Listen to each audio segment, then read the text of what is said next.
Hello, friends. Thank you for watching. This is an extremely important video.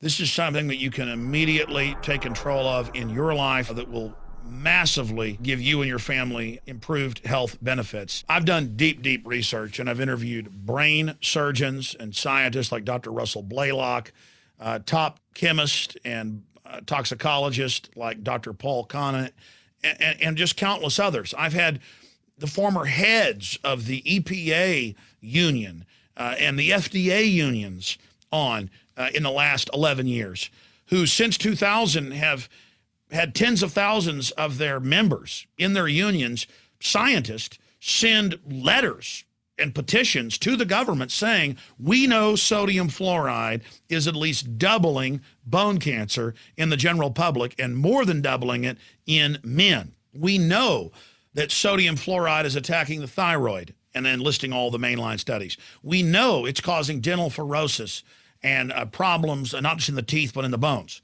And so under that incredible pressure, 6 years ago, the American Dental Association came out and said, you know what? If you're under 6, you don't want to brush with fluoride toothpaste. And then other branches of the federal government came out and said, you know what?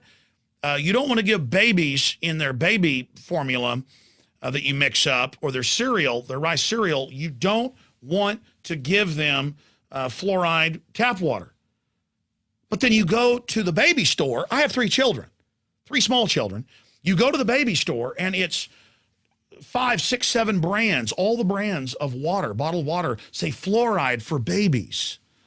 Fluoride, nursery water, what they need. And I'm going, well, wait, they've said for 6 years, they admit it's hurting their brains, it's hurting their teeth, it's causing dental fluorosis before the teeth have emerged. What's going on? And then I see children's toothpaste that they're targeting 2-year-olds with that's got Spider-Man on it, or Superman, or Batman. I mean, it's got, or Papa Smurf, you name it. And it's sodium fluoride for kids. It says on the back, if you swallow even a pea size of this, called poison control. Everybody knows kids eat toothpaste. I've got organic for mine, and my kids, you know, especially the little ones, are always trying to eat it. And so with horror, I sit here and I warn people, and we have the studies, we have the admissions. And then something wild happened last week on the 7th day of January 2011. Something amazing happened. All of a sudden, the CDC put out a press release, the federal government did, and the AP and others picked it up, and it said, too much fluoride in water, government says, high levels causing spots on teeth, recommended limit to be lowered from 0.7 or 1.2 milligrams per liter, or 1 part per million, roughly.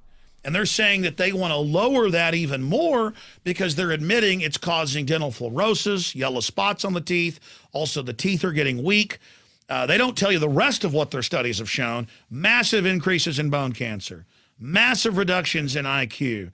I mean, this has been known for almost 100 years. Fluoride is one of the most studied things out there because it naturally kept getting in water supplies all over the world and causing problems. The Chinese know, the Japanese know, the U.S. knows, the Germans. I mean, it's a sick joke how documented all of this is. And they really overall whitewash it in the article. You know, they're saying, oh, you'll get enough if we cut that amount in half.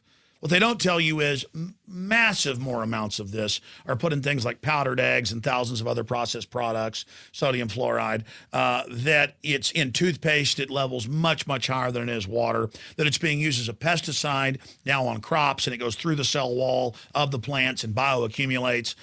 The fact is their poisoning is so accelerated that they know that we're becoming aware of it, and so they know that it's coming to a critical flashpoint with the public, so they're backing off and going, okay, yeah, those studies are out there. Okay, scientists in the government, stop complaining. We'll cut the amount, knowing that they're not really targeting you so much in the water now as they are in the food, in the toothpaste, in the crops that are having it sprayed on it. Now, for those that wonder why government did this all over the world 60 years ago, and why the federal government in our country or even in England will spend millions of dollars per town lobbying to have it put in, we know why.